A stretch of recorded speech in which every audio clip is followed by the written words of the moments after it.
क्या आप जानते हैं कि 90 के दशक की ग्लैमरस अभिनेत्री ममता कुलकर्णी, जिन्हें अपने हुस्न और विवादों से बॉलीवुड को हिला दिया था, आज वो सन्यासिनी बन चुकी हैं। जी हाँ, वही ममता जो कभी अंडरवर्ल्ड डॉन और विवादों की वजह से सुर्खियों में थी, अब महामंडलेश्वर ममता नंदगिरी के नाम से जानी जाती हैं। पर सवाल ये है, कैसे एक विवादित बॉलीवुड अभिनेत्री ने अपना जीवन मोड़कर आध्यात्मिकता की राह पकड़ ली। इस कहानी में छिपे हैं रहस्य, अपराध और आत्मा की खोज के रोमांचक पहलू, तो वीडियो को अंत तक जरूर देखिए। ममता की कहानी शुरू करते हैं साल 1991 से, जब ममता कुलकर्णी ने बॉलीवुड में कदम रखा। उन्होंने अपनी अदाओं और हॉटनेस से हर किसी का दिल जीत लिया। करण अर्जुन और चाइना गेट जैसी सुपरहिट फिल्मों में उनका जलवा देखते ही बनता था, लेकिन असली बवाल तब मचा जब उन्होंने 1993 में स्टारडस्ट मैगजीन के लिए टॉपलेस फोटो शूट करवाया। ये फोटो शूट न केवल उनके करियर का टर्निंग पॉइंट बना, बल्कि विवादों का भंडार भी।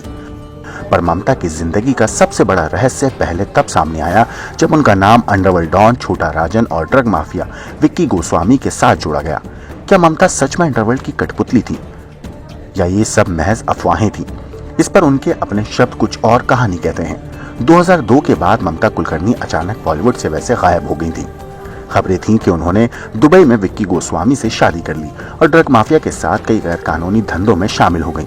ममता ने इन आरोपों को हमेशा खारिज भी किया है और कहा कि वो 2000 से ही ईश्वर की साधना में लीन थीं। पर सवाल यह है, क्या ये साधना उस अतीत को भुलाने का एक तरीका था, या वाकई आत्मा की खोज?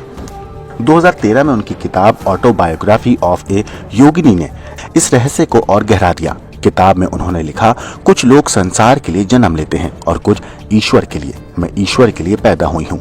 पर क्या उनके इस बदलाव को समाज ने सच में स्वीकार किया, या उनके अतीत की परछाइयां उनका पीछा करती रहीं? 2024 का महाकुंभ, जहां ममता कुलकर्णी अब ममता नंदगिरी बन चुकी हैं। किन्नर अखाड़ा की महामंडलेश्वर लक्ष्मी नारायण त्रिपाठी ने उन्हें आधिकारिक रूप से महामंडलेश्वर की उपाधि दी। ये ममता के लिए सिर्फ एक नया अध्याय नहीं था, बल्कि उनके आत्मा की जीत का प्रतीक भी था। क्या आपने सोचा है कैसे एक इंसान अपने सबसे अंधकार में अतीत को छोड़कर आध्यात्मिकता की रोशनी तक पहुंच सकता है? ममता नंदगिरी की कहानी हमें सिखाती है कि बदलाव संभव है, चाहे राह कितनी भी मुश्किल क्यों ना हो। अगर ममता कुलकर्णी की ये कहानी आपको अच्छी लगी हो तो इस वीडियो को लाइक करें, अपने दोस्तों के साथ शेयर करें और चैनल को सब्सक्राइब करें। क्या आप भी मानते हैं कि हर इंसान को अपने अतीत को बदलने का हक है?